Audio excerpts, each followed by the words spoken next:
because it's come on so much. And every now and again, I do pull an entrepreneur that's on his way up in there, because I need good people in there to make the group successful and to make people talk about it. But that's what I'm working and focusing on at the moment. And on top of that, I buy and sell watches, Rolexes, APs, RMs, Pateks. So where do you keep these watches?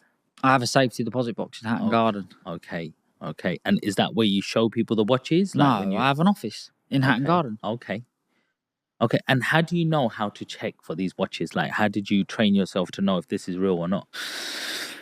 Again, you can only do that with experience. However, because I'm in probably the jewellery district of Europe, or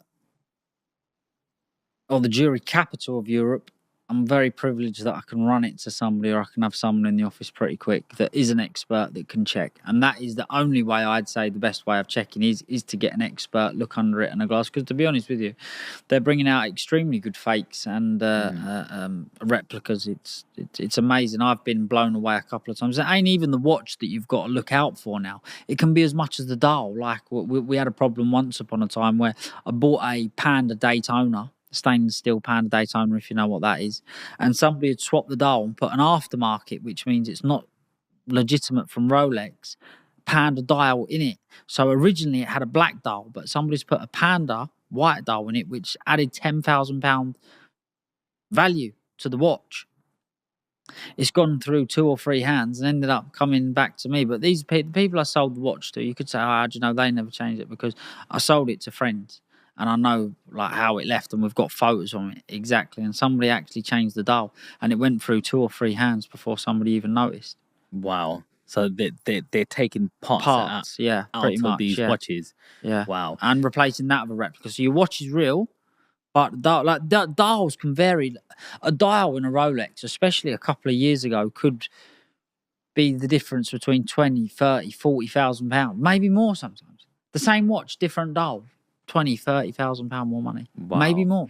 Wow. So what's your favorite watch? Date 840 Rolex. Okay. TBR. Yeah. I'm sure one of my editors will put that on the screen right now. If somebody's thinking of buying a watch right now and they're thinking, look, I want to buy a watch as an investment, I might have 15, 20 grand to invest in a watch, what would you be investing in right now? Yeah, anything between £10,000 and £15,000 at the moment. It's a very volatile market. They're selling and they're doing good. To be honest, I genuinely believe they're going to go back to where they was at some point. I don't know when. I think once all the wars have stopped in Ukraine, in Palestine, when all this has calmed down and the world becomes, I don't think it'll ever be normal, but a lot more settled place, or settled for a while, I think that will help. And the prices of watches will go back up. And at the moment, they're at their cheapest. If you was looking to buy a watch to invest in, now I would say is the best time. Listen, who knows? We could wake up tomorrow and they could drop. But I'd say now is a good time to invest or to buy one. Which brand? Rolex. Rolex is very safe. AP, beautiful watches. When the dip come, they got hit hard. I believe that I believe that, you know, one day they was just going to go pop. We've seen this before. Frank Muller was very popular in England. Now you very, very, very, very, very rarely see one. But Rolex, I think Rolex are pretty solid. That's where I'd put my money anyway. Well, thank you for that. Or Patek. Patek, yeah? Patek's good. You come from a gypsy traveller community. And even I was in the gym this morning and I went, so one of my friends was talking to me. I was talking about the podcast and he goes, who you got coming on today? I said, I got this guy called Alfie Best. I was like, he's from this background. He goes, I'm from that background. And I was like, oh, okay, yeah. One of the things I want to talk to him about is, you know, he's converted to Islam. And he goes, oh, what? Like, what? Has he met a bird then or something? And I was like, no, I think he actually, you know, had a few friends or what. I want to find out really what got you into it. But he was in sort of disbelief. Do you know what I mean?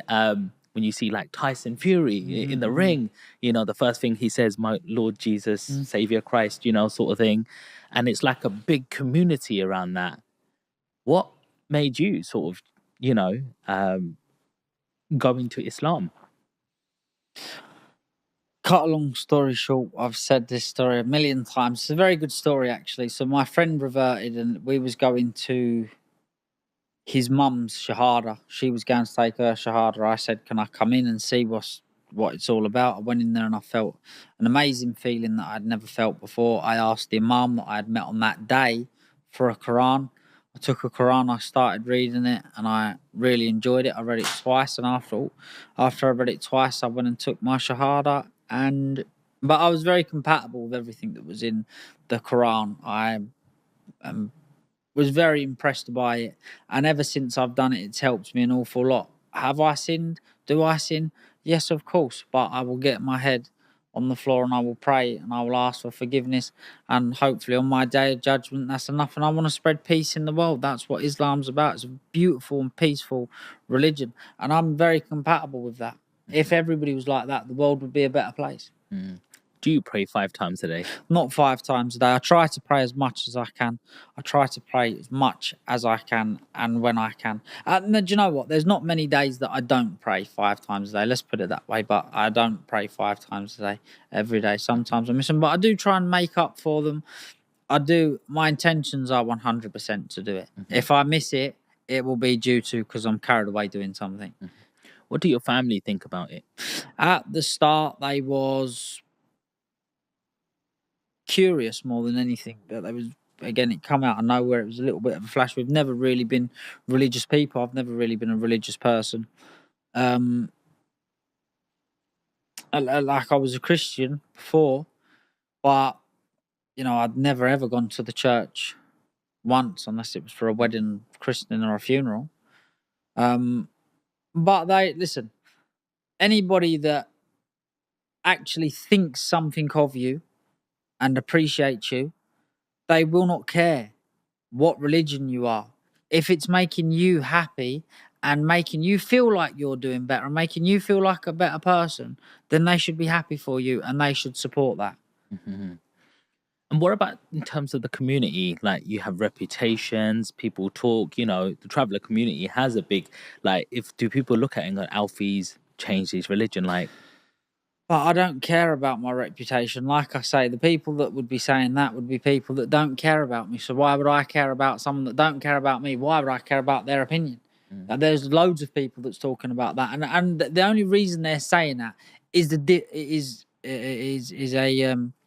a disagreement in opinions. That's why they want to go and say whatever they want, or scream that I've done this, or I've whatever it may be that they want to say that I've done because they disagree, they don't believe in Islam. Well, that's up to them. But I don't go around screaming to anybody or saying, "Oh, your life's bad," or "You're a bad person because you've done this," or "You've disgraced your family."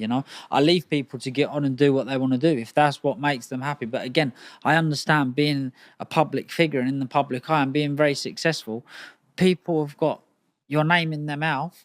And if they want to shout it, they can. It was for some people, it was a great opportunity to talk about me and think that it would offend me and it would bother me when at the very, very least it didn't. What was super special was the welcoming I got from my Muslim brothers. Now that made every bit hate because I got some stick on social media from a lot of people. I still get it now. And I look at it and think to myself, you're calling me all these names and a disgrace to my family simply due to a disagreement in opinions, right? My beliefs, I believe in the Quran.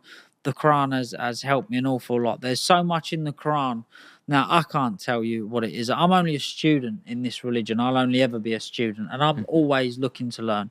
But I've been pointed out and I've read it, right? There is stuff in that Quran, which was written 1400 years ago, that scientists have proved it to be right 10 or 15 years ago. Like, it was written 1400 years ago. Now, I can't give you an example now. I should have prepared myself better, but I couldn't give you an example now. But I tell you what, if you was to go on Google and they would come up with 20 or 30 that what the Quran has written and actually happened all these years later. The war in Palestine is pretty much written in the Quran. Do you fast? Yeah, every Ramadan. Okay. To be honest with you, so that's a good question. Everybody knows because I'm very open about it. So last year was my first Ramadan. I ended up missing 4 days, and this Ramadan. So I spoke to the Imam